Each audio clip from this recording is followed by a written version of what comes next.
Okay, welcome to our New York Giant Preservation Society meeting for today, August 15th, with the National Hall of Fame, Baseball Hall of Fame President and Museum President Josh Rawitch. We'll get to Josh in a couple of minutes. Just Yeah, so you you're right. know, Josh is on vacation and he is nice enough to give us some time tonight. So we'll get to him as soon as I can. There'll be no meeting next week. We will have in 2 weeks, Ralph Carhart. And the reason I got in touch with Ralph is because he has a baseball from the Cooperstown area, and he has taken a picture with Hall of Famers and deceased Hall of Famers. I assume he went to their graves and took pictures, and that should be a terrific story. I want to. I sent out some emails a couple of weeks ago. Not sure how many of you got it because some of them came back that too much mail went out to them or no recipients. But one of our great members, John Barr, passed away.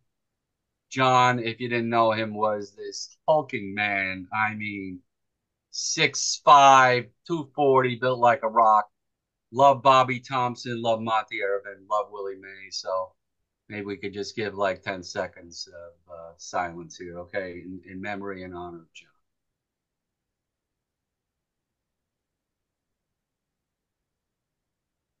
Okay. Um, I'd like, I'm going to ask John Leo Nudikis.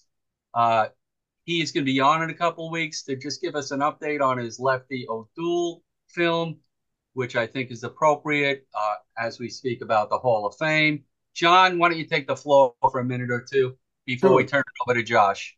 sure. Thank you, Gary.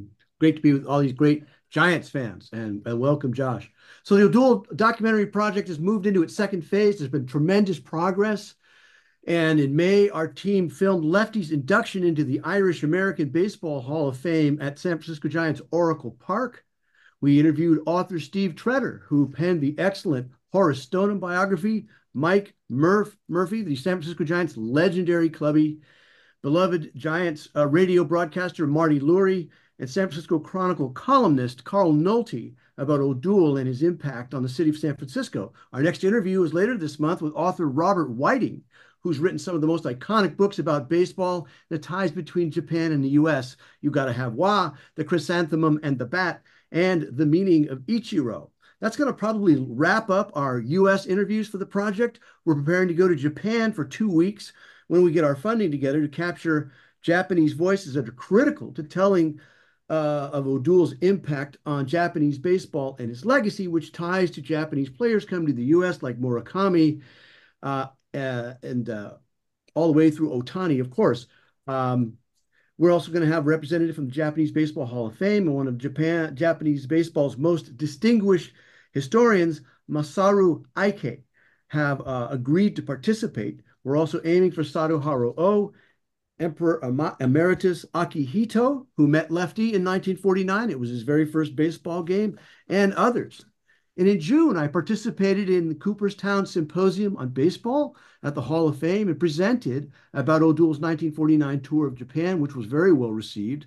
I met with lead curator for the 2025 Yaku Japanese Baseball exhibit. That would be RJ Lara, as well as Lisa Bandino Anderson about accessing media featuring O'Doul, such as his interview with Larry Ritter for his iconic book, The Glory of Their Times. Now, for those of you in San Francisco, there is a major O'Doul event being held Saturday, August the 24th at the Corrett Auditorium at the San Francisco Main Library in the Civic Center. I'm going to be screening my short film, my excerpt about O'Doul's 1949 tour of Japan. Tom O'Doul, who's here today, will be with us, as well as Tadeo Kunishi, age 88, who attended 2 games of the 49 tour in Tokyo. And those fellows will do Q&A with me. The event is free and open to the public, so bring your friends. The 1949 tour short film that I made is also making the rounds at film festivals to enhance the profile of the project. Thus far, it's won 3 awards, 2 for Best Documentary Short and 1 for Best Picture for an entire film festival. So we're off and running there. Also, on the morning of August the 24th, I will be talking with Marty Lurie about the project. And of course, we're still being crowdfunded. So if some of you would like to join Team Lefty, you can email me at Jon, at thesweetspot.tv. And many of you here have contributed, and I thank you. Thank you so much, John. One last thing before I turn over to Josh. We have surpassed 300 YouTube subscribers. If any of you want to join, all of our shows are recorded, and it's a great repository for all of our stuff. So before I introduce John, just it's going to be mostly Q&A tonight. I'm sorry, Josh will talk about his career, in baseball, worked for the Giants and what he's doing now at the Hall and the future of the Hall, especially next year with Ichiro probably going in, possibly unanimously. Josh does not have a vote. So if you can't ask him, did he vote for this guy? I mean, he might answer, would he vote? But he has no real say in really what the writers are, who the writers are elected.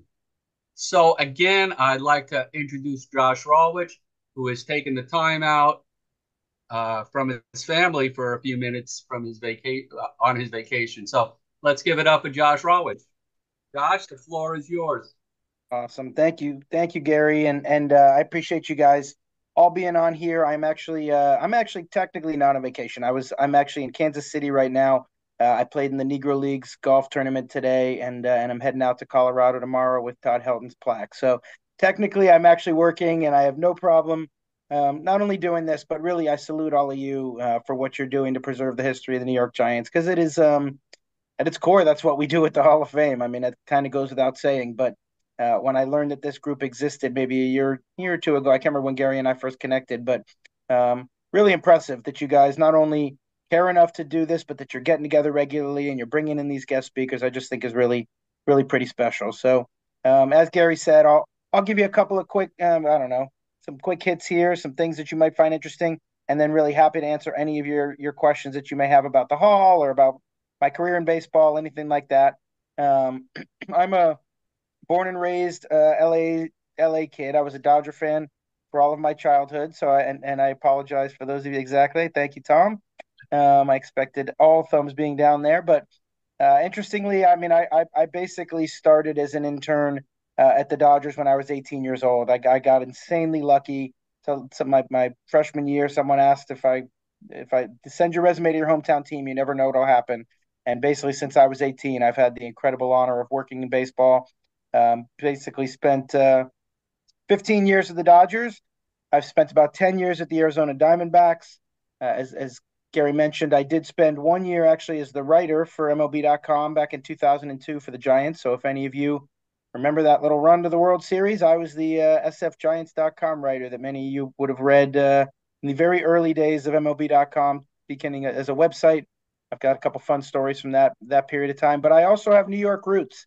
I've got my wife was born and raised on Long Island by a Brooklyn Dodger fan who moved on to hate them forever, and had to eventually.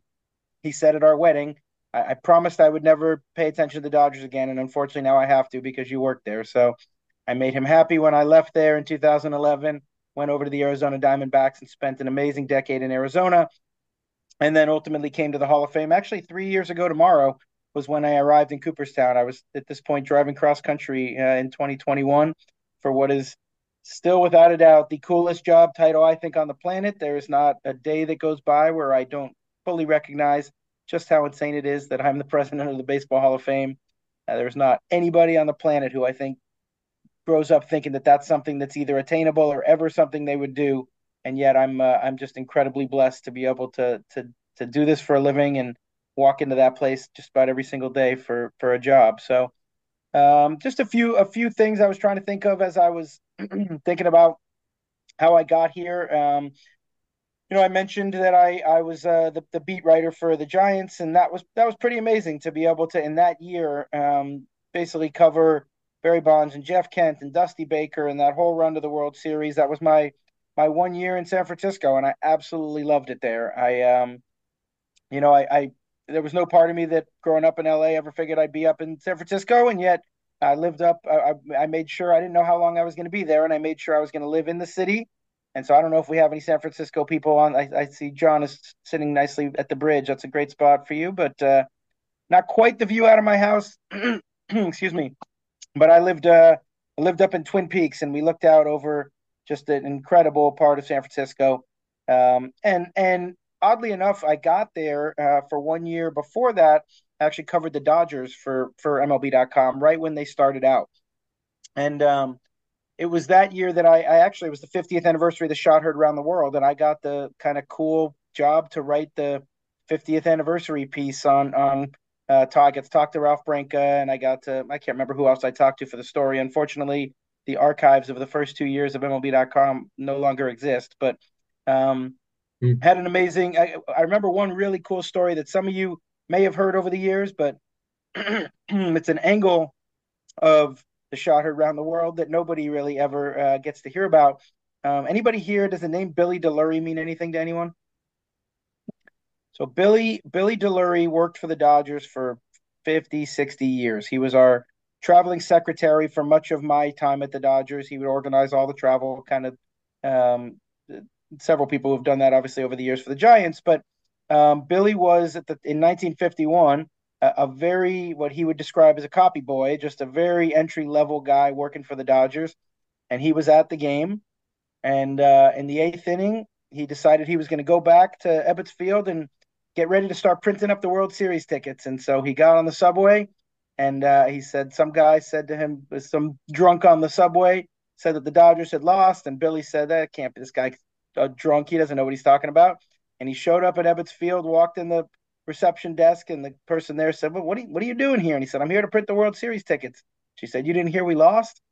And so, most famous moment that he could have ever seen in his lifetime, he did not see. He would have been there for Kirk Gibson's home run in '88, I'm sure. But aside of that story that very few people get to know, then I'd say another really fascinating thing I've obviously watched over the last couple months, as you guys have been kind of paying tribute to Willie Mays. I guess it's been almost 2 months now. But I had a really incredible opportunity when they brought up the Rickwood idea quite some time ago. We very rarely bring plaques out of Cooperstown. Oddly enough, I'm obviously taking Todd Helton to Denver tomorrow, but excuse me. When it comes to historic plaques, they very, very, very rarely leave Cooperstown. We do it every once in a while when it's really, really important, and we felt like for something like Rickwood, this would be an opportunity to really let the world see this plaque. And we knew Willie. We had known for quite some time that Willie wasn't going to make it. We certainly hadn't realized how sick he had gotten. And I mean, I still get chills as I say it out loud. I was driving in the car with Willie's plaque to the airport when we got the news that he had passed. And I looked at the guy next to me and I just said, this is like Willie's in the car with us right now. This is crazy. We had a big debate about whether we should turn around and bring the plaque back to Cooperstown and have it there, because there would be so many people that wanted to see that in Cooperstown. And we thought, no, we really need to bring this to Rickwood, where people will get a chance to really kind of pay tribute to him. And it was an unbelievable event. I'm sure every single one of you, I'm sure, watched it, but it was just such a well done tribute to his life and his career. And we got to, I mean, thousands and thousands of people got to walk by and take pictures with the plaque, and got to talk to his son, several people over there, Barry Bonds, his son Michael, and they all just said, listen, this is a celebration. This isn't a sad moment. And Willie lived an incredible life. I really only had the opportunity to talk to him once, believe it or not. I part of my job, I get to talk to all the Hall of Famers, which is pretty cool. But by the time I took this job, he really wasn't taking visitors very much. And the only time I really got to deal with Willie was in that 2002 season. We were at the World Series, and we were in a tunnel under the stadium in Anaheim, and Willie just started kind of waxing poetic on World Series past and Barry Bonds, and I was covering the team, and I got the chance to spend whatever it was, 20 minutes hearing him tell stories. And he would be around the clubhouse from time to time, but I consider myself really lucky to have spent any time around somebody of that caliber. And we do have in Cooperstown, this is really cool, another very fun Bay Area story. The exhibit that we opened this past May is called The Souls of the Game, Voices of Black Baseball. And probably about almost a year ago right now, I got a call. Do we have any 49er fans on here? Probably, I assume a few of you guys. So Steve Mariucci calls my phone out of nowhere and says, "Hey, I got your number from Chris Rose at the NFL Network, and believe it or not, when I was coaching up there in the Bay Area, the clubhouse manager, or I guess maybe the stadium ops VP of Candlestick Park, asked me if I wanted this locker, which was Willie Mays' locker, and then it was later Barry Bonds' locker at Candlestick." So I said, "Yeah, why the hell? Of course why wouldn't I want that locker?" And he said, "But I don't know what to do with it. It's been sitting in my garage for 20 years, and I feel like it belongs in Cooperstown." And I said, "Not only does it belong in Cooperstown, but we're doing an exhibit right now on the Voices of Black Baseball. It is the perfect kind of centerpiece for this exhibit." And so we brought that out there and had an incredible opening of that exhibit over Memorial Day weekend, where really what we did, I think, incredibly well, if I can toot our curators and whole museums horns a little bit, is we tell a story from the perspective of the people that played the game, all of the Black players who played it. This exhibit, a completely brand new exhibit, and the one that we had before. Actually, real quick, how many of you guys have been to Cooperstown? I'm guessing a good number of you probably over the years. Yeah. So you would have seen, if you've been there in the last 25 years, an exhibit called either Pride and Passion or later renamed Ideals and Injustices. And it was an incredible exhibit when it opened in 1997, but it was basically told from the perspective of the white curators in our organization. And we said, this is a different day and age, and we really need to make sure we're telling the story from the Black player and coach and manager perspective. So that's really what we did. We unveiled a statue of Hank Aaron. We played the East-West All-Star game, like the Negro Leagues. We brought in 30 former players. We brought in 15 Hall of Famers. Unbelievable event. And then John, as he was speaking, I know kind of mentioned the Yaku baseball exhibit that's coming up next. That's really our next major project. Probably doesn't take a rocket scientist to figure out that if Ichiro is on the ballot for next year, I'd say he's got a decent shot of getting in. And so as we've been looking at kind of what might we be able to do beyond just the obvious, anytime someone gets in, we have a case of their artifacts. We also thought, listen, this has gotten to the point where the stories of the exchange of the game of baseball between the U.S. and Japan is such an incredible story. Obviously, going all the way back to Murakami, well, way before Murakami, going back Lefty O'Doul and going back 150 years, they've been kind of sharing the game of baseball between these two countries. And so we are creating really an amazing exhibit that will open up right around that same time, July of next year. And just we're incredibly excited about it. Certainly, I'm sure Lefty will be represented within there. There will be, I mean, actually, Murakami, this was actually pretty cool. When we announced the exhibit, again, for those of you that are familiar with kind of Japanese culture, a very important part of it, obviously, is respect. And from our standpoint, we wanted to make sure that we respected the Japanese people who were going to be involved in this. And so we actually did the announcement in Tokyo. The U.S. ambassador to Japan, Rahm Emanuel, invited us to have the event at his private residence, and we had Masanori Murakami there with us, as well as Warren Cromartie, who played in Japan. And then we came home and did a very similar announcement at Yankee Stadium with Hideki Matsui and Roy White, and then back to Dodger Stadium with Shohei Ohtani and Dave Roberts and Yamamoto and Torey Lovello, who I knew from my time at the Diamondbacks. He played in Japan. So that's really honestly what we're doing there. And I'll end it with this and let you guys ask whatever you want. The three things we say we do that I believe this place does better than anywhere. We preserve history. That goes without saying. We have 40,000 artifacts and 3 million documents and hundreds of thousands of photos in our collection. But really, it's our job is to make sure that this history is preserved for generations to come. We honor excellence. That's the Hall of Fame itself. That's the plaque gallery that I think we're known best for.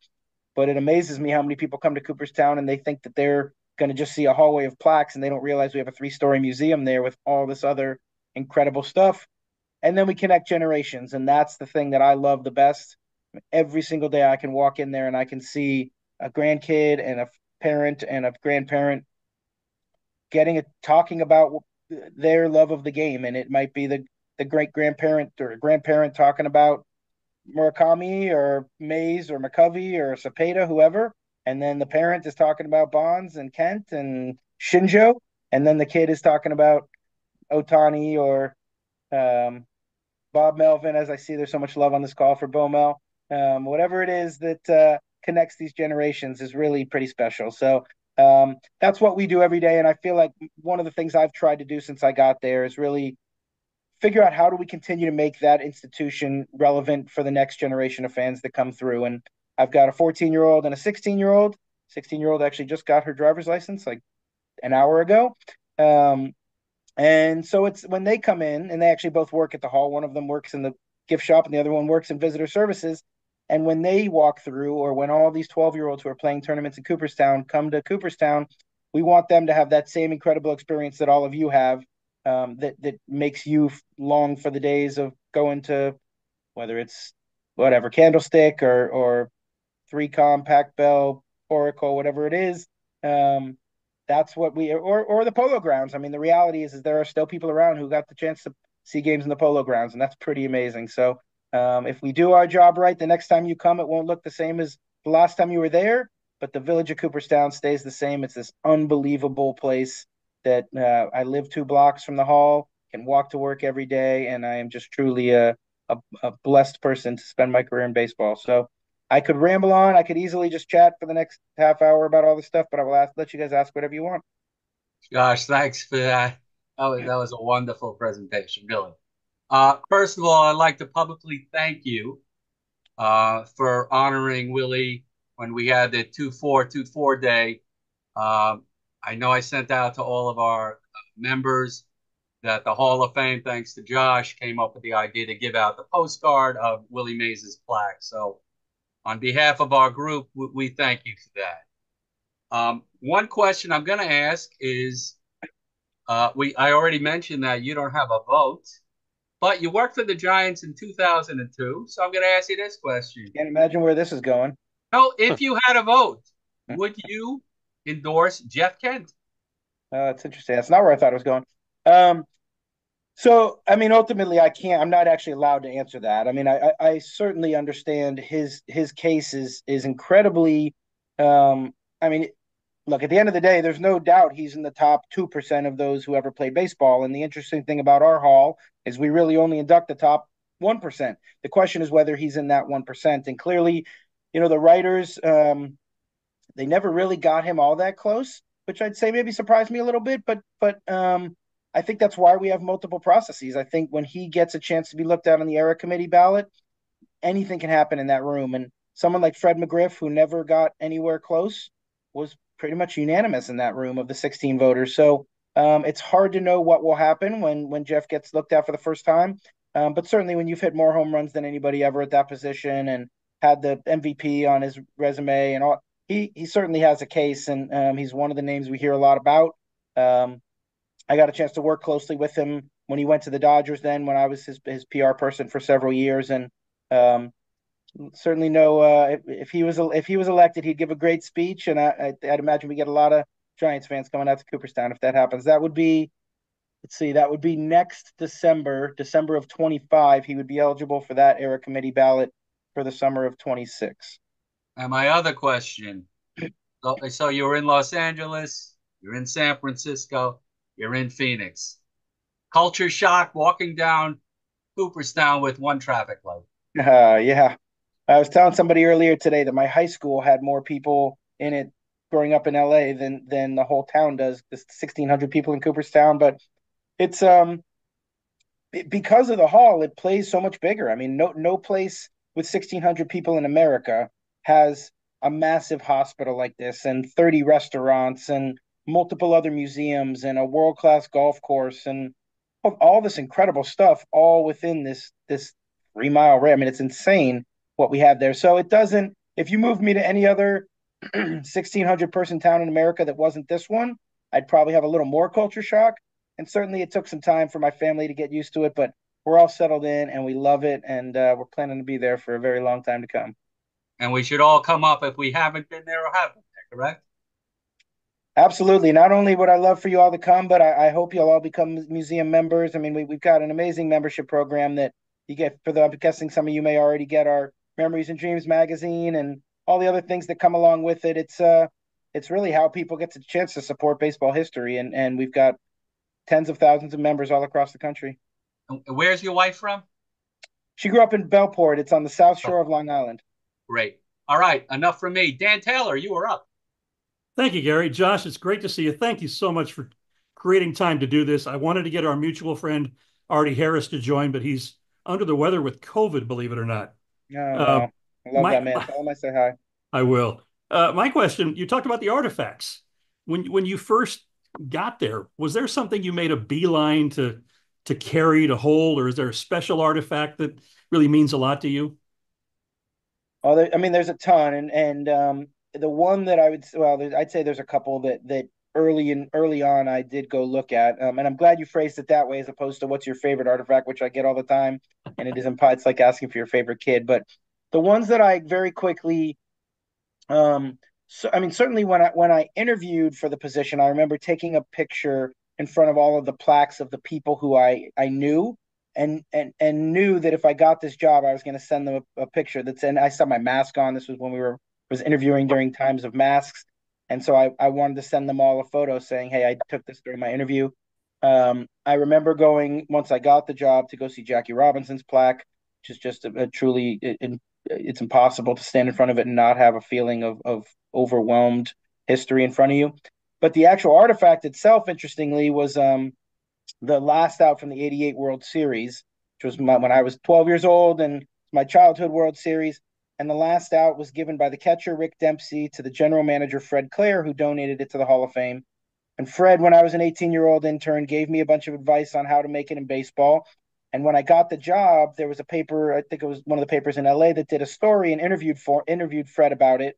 And Fred said something about how proud he was of me and he was proud that I was going to be looking after this baseball now. So when I got there, I wanted to go over and look at that baseball, take a picture, and tell Fred, I promise you, under my watch, we won't let this thing get ruined or disappear. And but you just for the first probably year that I was there, I had a calendar reminder every day to get up out of my office and just walk into the museum and go look at something I haven't seen, an exhibit, a case, an artifact, a plaque, whatever. And I still do that all the time because I could be there for 20 years and not even come close to seeing everything in the collection.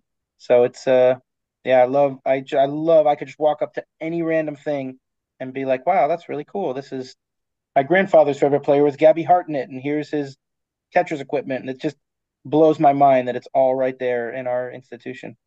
Thanks for sharing that, and thanks for doing this again. Yeah, of course, Dan. Thanks, Dan. Jeff Cohen, you're up.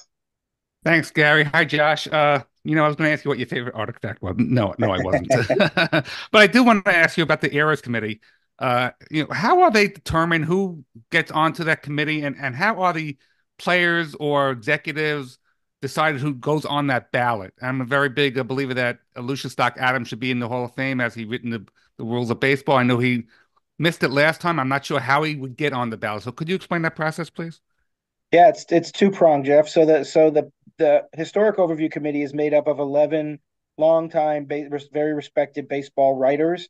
And in fact, I think we just added for the first time we added somebody who's not part of the BBWAA, Adrian Burgos, who's a longtime historian and very knowledgeable about Negro leagues and other kind of non-straight MLB players. So that group of 11 is really who puts together the ballot of eight.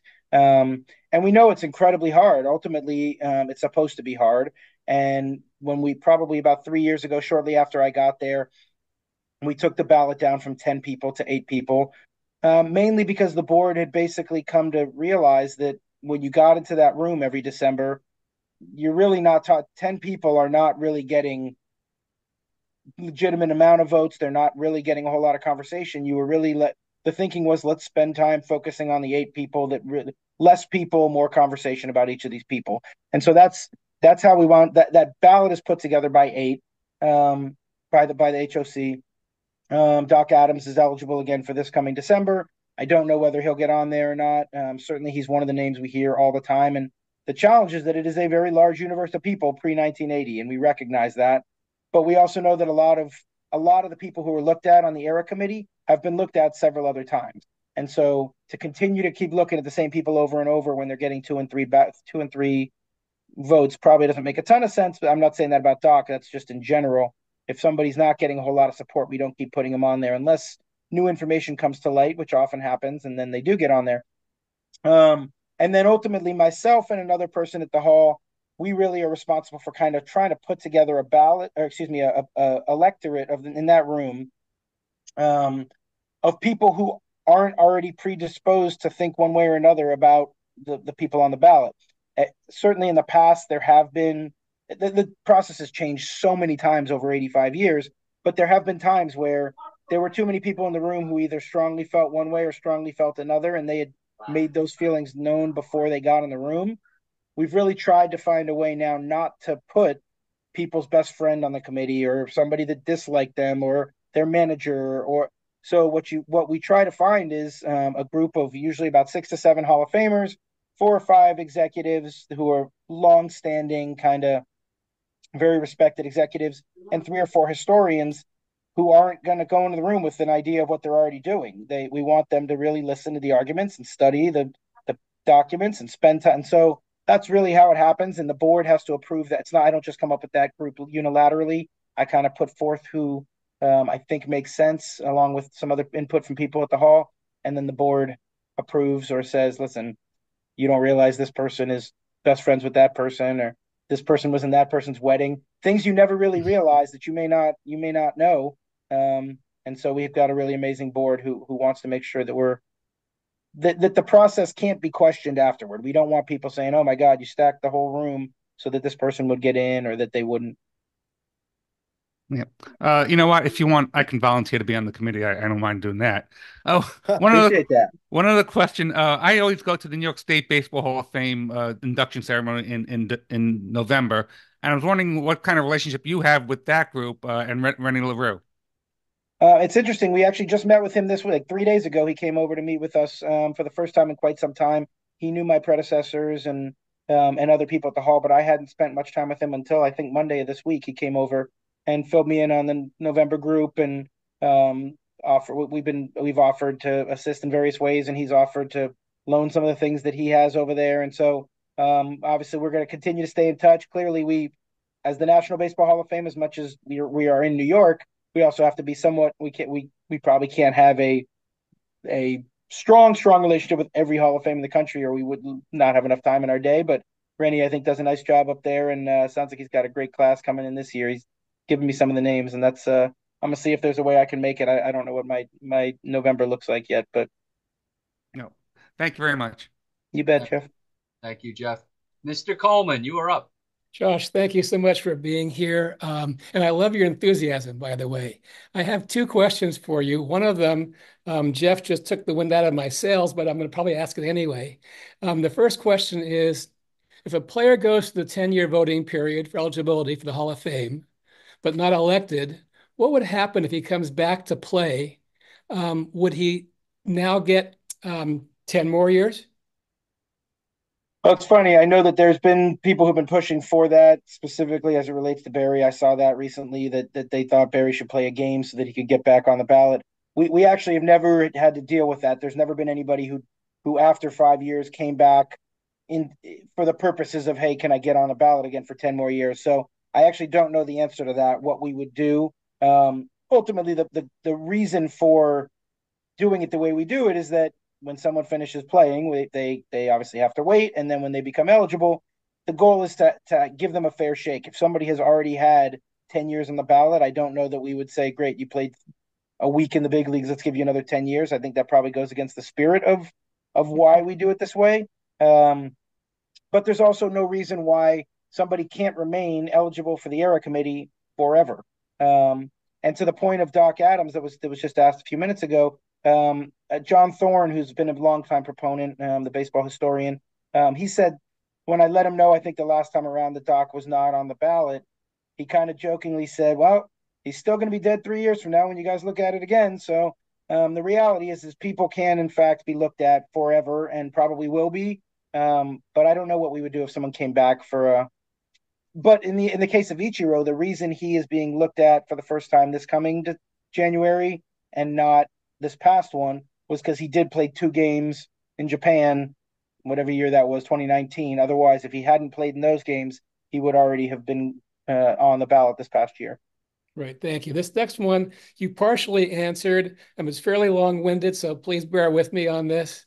The 2022 Contemporary Baseball Eras Committee unanimously elected Fred McGriff for induction for the 2023 Hall of Fame class. There were 8 players on the ballot, 16 members in the committee, a player needs 12 votes, 75% to be elected, meaning if 5 or more committee members are against a player, that player will not be elected. 3 of the players on the ballot with McGriff were alleged steroid users. And 5 members of the committee were on record before being selected to the committee that they would not vote for a steroid user. My sense of justice says if the outcome is predetermined, there should be a different method for election. If you know 5 members of the committee will not vote for alleged steroid users, don't include steroid users on the ballot. Or if there are alleged steroid users on the ballot, don't select potentially biased committee members. The problem for me is Fred McGriff was a great player. Yet with this election, his selection came out to be controversial because of the makeup of the committee and the ballot members. And so you've already answered the question in terms of, as president of the Hall of Fame, what do you do or can do to make sure something like this doesn't happen again? Yeah, I mean, the short answer is we try very hard. We actually do quite a bit of research to look for whether somebody has gone on record. It's possible in some cases somebody may have said at one point that they wouldn't vote for somebody, and at other times have said to us privately, listen, I can go in the room and still have an honest listen. And you can imagine there's all sorts of challenges in trying to find not just availability and whether somebody is actually free. We don't let anybody do this from afar. They have to be able to come to wherever the winter meetings are, in this case Dallas, and they have to be free at that point, and they have to. So the short answer is we try very hard not to have that predetermined. I don't believe it was. All I can tell you, having been in that room, because that's an unbelievable piece of this job, and we certainly aren't allowed to talk about what happens in that room. But I can say everybody on the ballot that since I have been here has gotten a very fair shake. It has never been a predetermined conversation. And so I can only leave it at that. But you're right. What we try to do is find people who have not publicly stated their thinking already. And sometimes that's very hard to do. And sometimes a guy may say, yeah, I've said that, but I'd be willing to go in there and listen and give someone a fair shake. So that's probably the best I can do. I know it's probably never going to win over everybody who believes the process is flawed and or preconceived, but it's very much what we're trying not to do is give people any reason to question what's going on in that room. And I could just say that, I mean, I've heard everything from, people go to the bathroom and they trade votes. If you vote for my guy, I'll vote for your guy. I have now gotten to watch this at 3 or 4 times. None of that goes on. It is an incredibly high integrity process where a name comes up and the room all discusses what they think the merits are and the pros and cons, and then they vote. And it's as simple as that. It is not you're trading votes or people. It's a very respectful, highly respected group of people. And that's the way we want to try to keep it. Thank you very much, Josh. I appreciate your answer. You bet. Thanks. And hi, Russ. I see Russ joined. Good to see Russ there. Sorry, I owe you an email response. Russ, do you want to say something, Russ? No, I just love the stories. The Billy Delury, I've got that a few times sitting with Billy in the office and brought back. You didn't talk about what he did after he found out they lost, which is the better part of it. Yeah, some stories we don't share. Yeah, it was great. I used to love hanging out with him. So I like listening to your stories. And I just need a response on what you'd like to do with that other thing. Thank you. Great seeing you, Russ. Ed Freer. Hi, thank you very much. It's an interesting presentation. My question may be a little bit out of left field, though, but I consider the Hall of Fame tradition also, and there's been a lot of changes to the game recently, including ghost runners, and now there's talk about playing in the Olympics and suspending the season. Does the Hall of Fame have a vote in any of this, or does anybody speak for the fans of all these changes, or is it just the owners and they decide completely, or is there anybody else that you know of? It's a good question, and we don't have a vote. I mean, ultimately, we are not the MLB Hall of Fame. We're not run by MLB. We're not funded by MLB. We're an independent nonprofit. So they're not looking to us necessarily for input. What we are doing is whatever changes are made, we do want to preserve that history. So whether it's the larger bases, we made sure we got a large base, and instant replay, we've got headsets, and So we will certainly try to document that history, but we don't get a say in it. What I will tell you, because I do get a chance to talk to MLB, Rob Manfred is on our board. Several of the owners, four of the owners are on our board. They actually do listen to the fans a ton. I mean, way more than people realize. There are the amount of time and energy and thought that went into the most recent changes. Theo Epstein gets a lot of the credit, but Morgan Sword, who's another high-ranking person at MLB, and they had an entire team of people looking at this stuff for months and months to make sure that not only were there not actually multiple years, I think, at the minor league level, to make sure that there weren't unintended consequences. They did all sorts of surveys to figure out what do fans want. They do a lot of that research. So I can tell you unequivocally that the fan input is absolutely taken into account. But it also one of the challenges we have in total candor is that fans of different ages and fans of different backgrounds want different things. And so at the hall right now, when I'm sitting here trying to figure out how do we stay relevant for the next generation of fans, we are thinking about 12 and 16 and 22-year-olds. And it doesn't mean that I'm not thinking about the people in the New York Giants Preservation Society, but I know that when you guys walk into the hall, you're going to have an incredible time because the stuff that's in there is absolutely going to play to you. I also have to make sure that when a 12-year-old walks in, they don't go, man, that was boring. I'm never coming back here. Or we're not going to have a Hall of Fame 50 years from now. So I think what MLB's tried to do is figure out how do we do both of these things, stay traditional without completely. I mean, look, I know a lot of people don't like the Ghost Runner, and I can understand people's thoughts, but there's also been a million things they've done that have really brought the game back to what I remember watching and others remember watching, and that's what their goal is. And I do think they listen to the fans quite a bit. You haven't heard any further review, gone upon further review of the Ghost Runner? Any scuttlebutt on that? I mean, I know that they actually do look. I mean, every year they're going to look at these things and try to figure out what is the best version of our game and how do we get the most possible action to get people to love what's happening. That's what they talk a lot about, and I'm sure that if there's enough dissent against anything that they're doing, they're going to want to change it back or do something differently because the game is for the fans. They know that, and if they, I really truly know that they believe that, and they want to see that happen. Well, thank you, and I realize I'm the old timer, but but you're an important old timer. I got no problem with that. Okay, thank you. Thank you, Ed. Mars, you're up. Thank you, Josh, for joining us. I have a lot of in-depth questions to ask you. First, I want to address the hypocrisy in Major League Baseball, where Jim Thorpe and Shoeless Joe Jackson were banned from baseball, and yet they advertised gambling. That's my first question. So I want to state the other issues I have. Have you met more people from New York that still root for LA or San Francisco teams? Are they a greater percentage that converted to the Mets? Or what do you find if you have any information on that? So that's question number two. My next question is, was Willie Mays' wives ever able to bear children?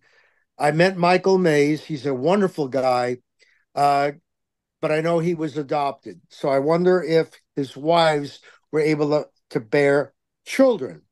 The other question I have is the Negro League stats. After the Dodgers were awarded to play in the World Series, that pretty much put the black mark on the World Series. Therefore, I'm in favor of the Negro League stats. So if you can address those questions. I'm one of the old geezers that watched the Giants played in the Polo Grounds. I'll be 78 this summer. I watched them played. My pop took me whenever they were played the Dodgers. We lived in uptown New York. We could walk to the Polo Grounds. So if you could address my questions, I would be very thankful for that. Sure. So as quickly as I can, gambling, at the best I can tell you, and I hear this quite a bit, that it's hypocritical that they will take money from gaming, but not let those who gambled be in it. The best way I can put it is there is such a major difference between the people on the field who are involved in the contest gambling on the game and the people in the stands. They don't have an impact on what goes on in the game, and the people in the dugout do. And so I think it is very wise of baseball to continue to have lifetime bans for any. They just issued one for a player who gambled on a major league game that he was involved in. At the end of the day, if we don't have the integrity of our sport, we really have nothing left. So, I think that is very different than a fan in the left field bleachers just betting on the game through FanDuel. It's just very different than the left fielder doing it. So that's my thought there. In terms of the, I don't have any numbers on your Dodgers, Giants, Mets question, but anecdotally, I know very few Brooklyn Dodger fans who ever stayed fans of the Los Angeles Dodgers. They pretty much all turned on them. I see we have a Stoneham on here. She might be better answer the question about the Giants, but I would say anecdotally what I find is a lot of Mets fans. I mean, just for the most part, they became Mets fans, and that's what I've heard over and over is the Dodgers or Giants left me, and so I became a Mets fan. But I don't have any numbers to back that up.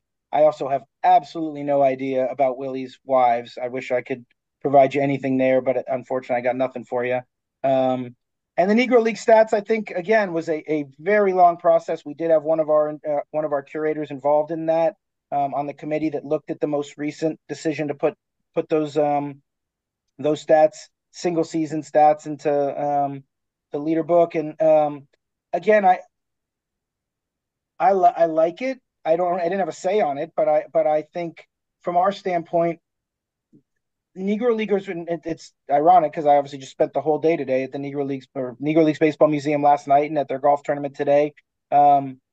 These were incredible ball players who absolutely deserved to be playing at the highest level. And this was the highest level they could play at. So to determine that because they hit 380 in the 65, 70 games that we're able to find, and therefore we're not going to count them because it's not their. To me, I actually have no problem with us saying, listen, if we're going to count the 60 games that were played in 2020, then we should count the 60 games that were played in 1944. And again, it's part of what makes this game so amazing is we all have strong opinions and we all differ, and we can get on Zooms like this and debate. But I do like what they've done, and we won't change plaques. We don't change the plaques in the gallery, so anything that changes, like if Willie won't get 10 more hits added to his numbers on his plaque, but as we move forward and we put up labels in the museum, we will continue to make sure that they're statistically correct. And I appreciate all the questions you had there. Thank you, Thank you Mark. very much, Josh. Mr. O'Doul, you are up. Thank you, Josh, for the time today. We really appreciate it. A couple of quick questions. You probably understand that I'm trying to get Lefty O'Doul into the Hall of Fame. He was on the ballot a couple of years ago. It got 5 votes, so he didn't make it. Will he be on the ballot again the next time this comes up? I believe it would be this December. This December would be anybody pre 1980, and they have not yet released the ballot. They're still having the conversations. They goes through months and months of various conversations, and I actually don't know the answer. I'm not hiding it from you. We don't announce it until basically right after the World Series. And again, it has actually become quite hard to get on a ballot, and it doesn't mean he won't be on it, or if he doesn't get on it this time, he won't be on it in the future. Obviously, he did get a handful of, I think it was 5 or 6 votes that were, right. And again, without sharing what I remember being talked about in the room, I certainly know that he was given a very fair shake and a very good conversation, which is what you want for any of these candidates. And what I'll also say, and I know that this doesn't mean much to somebody who's trying to get their favorite player in the Hall of Fame.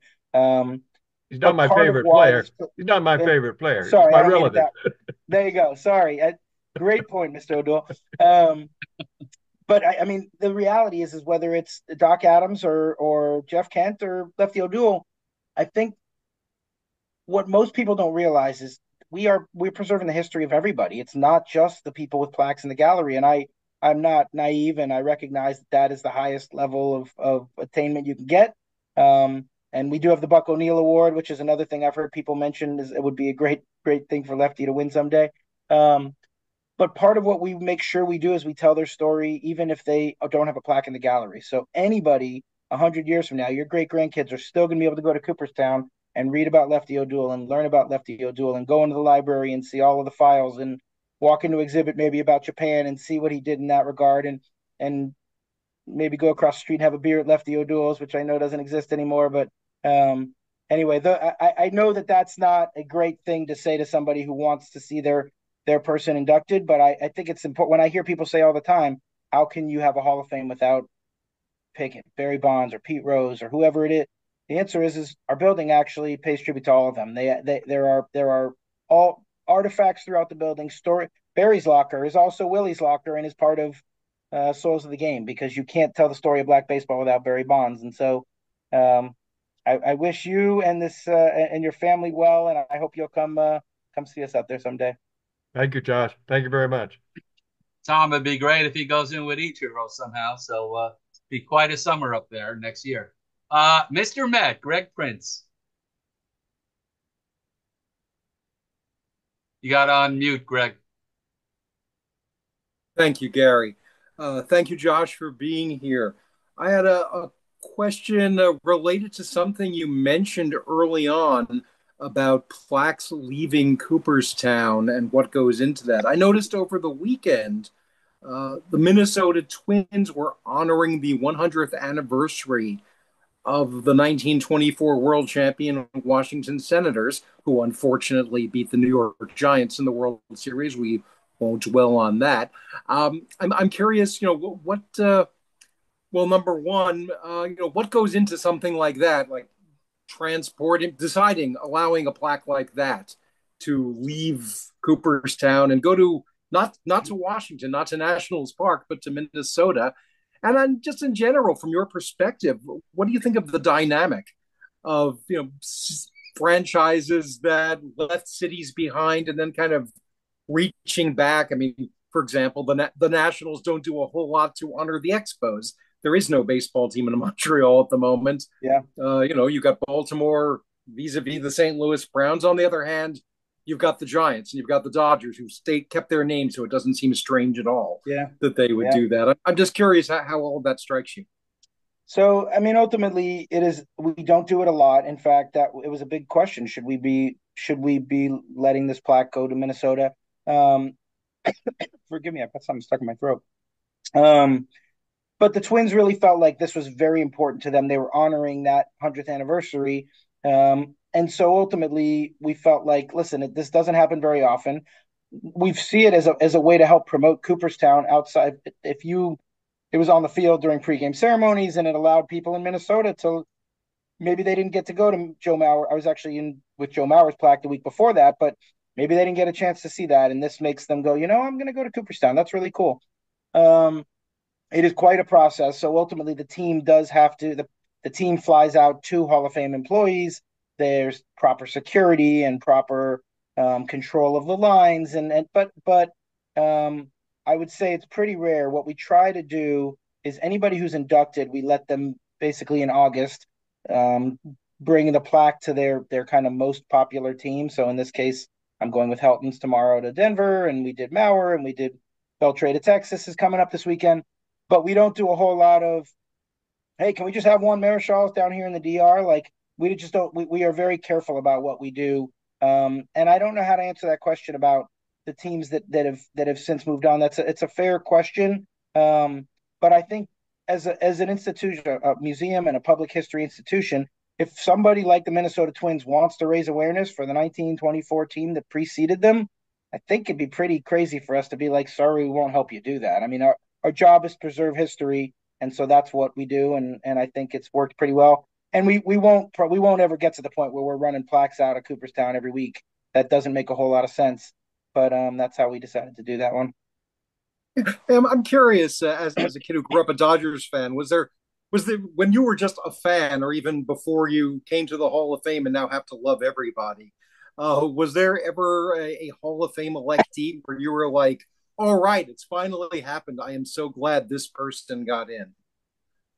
What's funny is there wasn't, because my childhood was basically a window where none of those guys were really, we never had anybody from my childhood teams in the 80s. And Tommy Lasorda, I guess, would be probably the best. Tommy was the manager that I grew up loving and watching. but no, in a weird way. I mean, I went to Cooperstown with my dad and my brother and my nephew back in 14. Um, and I went because of Joe Torre and Tony La Russa had become friends of mine. I went in 15 with Randy Johnson, and so I was happy for him, obviously, when I was working at the Diamondbacks and was kind of one of the key people doing that event. But no, and growing up, I did not have that person. I wish I could say I did. If Steve Sachs ever gets inducted, you'll see me going crazy. Even though he's before your time, in your capacity, I don't know if you've had the chance to meet Sandy Koufax, but is that the sort of thing that would leave you in awe? Yeah, absolutely. I've gotten to know him quite well over the years, and certainly more so since I took this job. And there's not a time I have a conversation with him where it is not. I mean, he's just an unbelievable human, and it boggles my mind when I see my phone and Sandy's calling, and I just, hey Sandy, what's going on? How you been? It just that doesn't seem normal for a Jewish kid who grew up in L.A. like idolizing this guy who stopped playing 30 years before I was born, but not 30, but 20. I guess 10. Anyway, yeah, I guess I'm older than I realize is where we're getting with this. No. Well, thank you very much. Sure, I know we got not a ton of time and a few more questions, so whoever wants to. Yeah, Josh, we have three more questions. Three more Sure. people. Okay. All right, Miss No problem. Ruth, welcome back.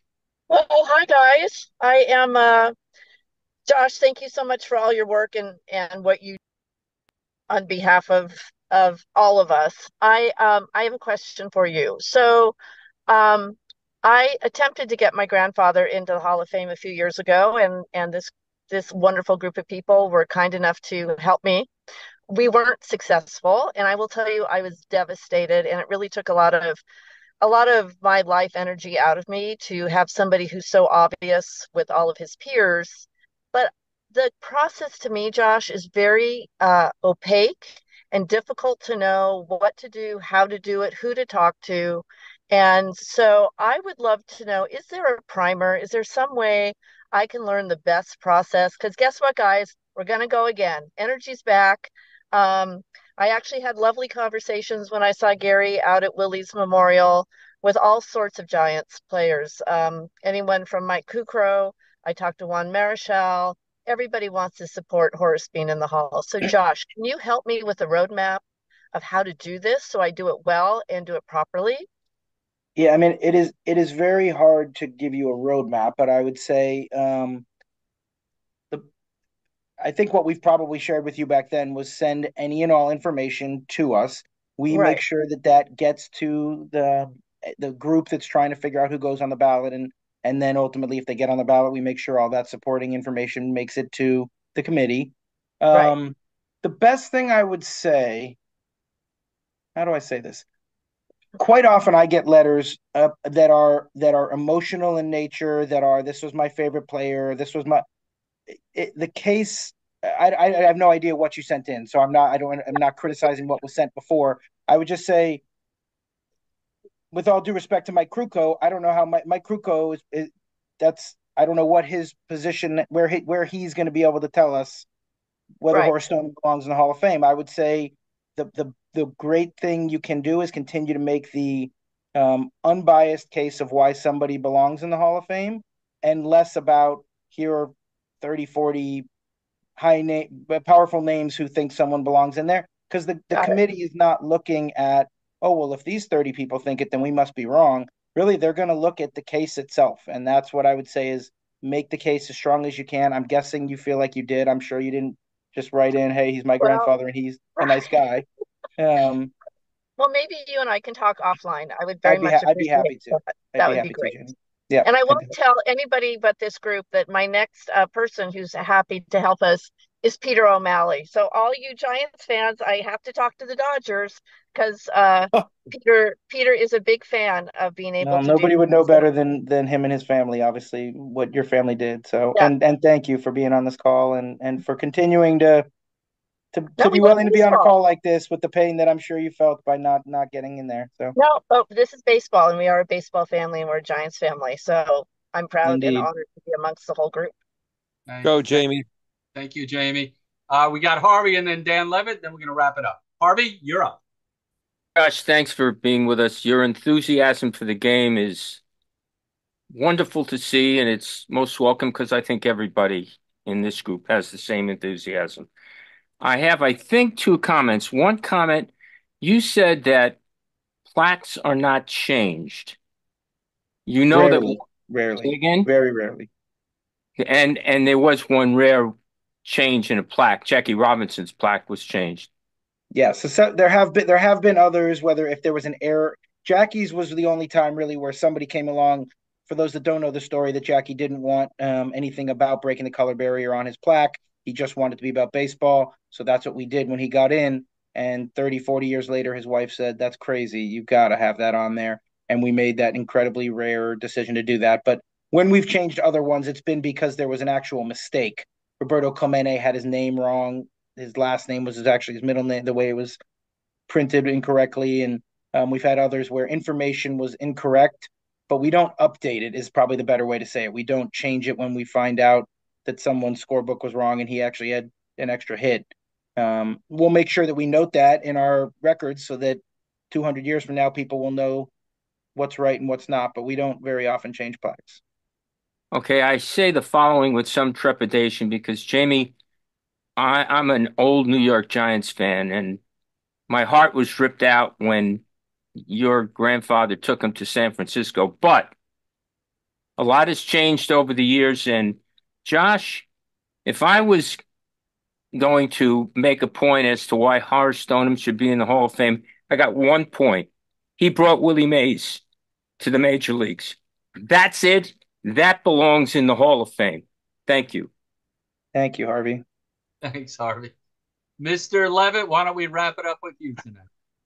Josh, I am a huge fan of your library. I'm a baseball researcher, and your library is really something special. The people that work there are just terrific, and that's great. I guess I would just ask you if you have any comments on, adding anything, or if there anything, just talk a little bit about the library and how you guys view it.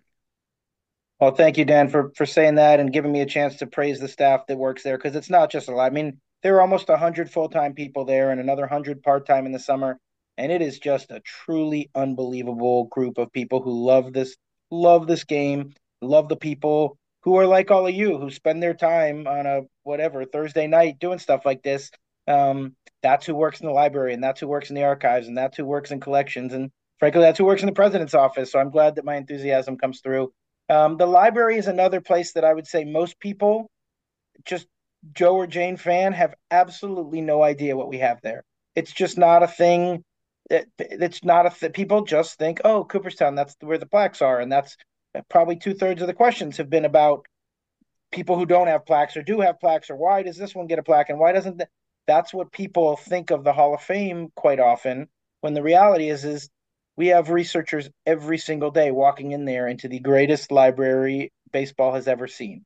Millions of documents and tens of thousands of books that people research.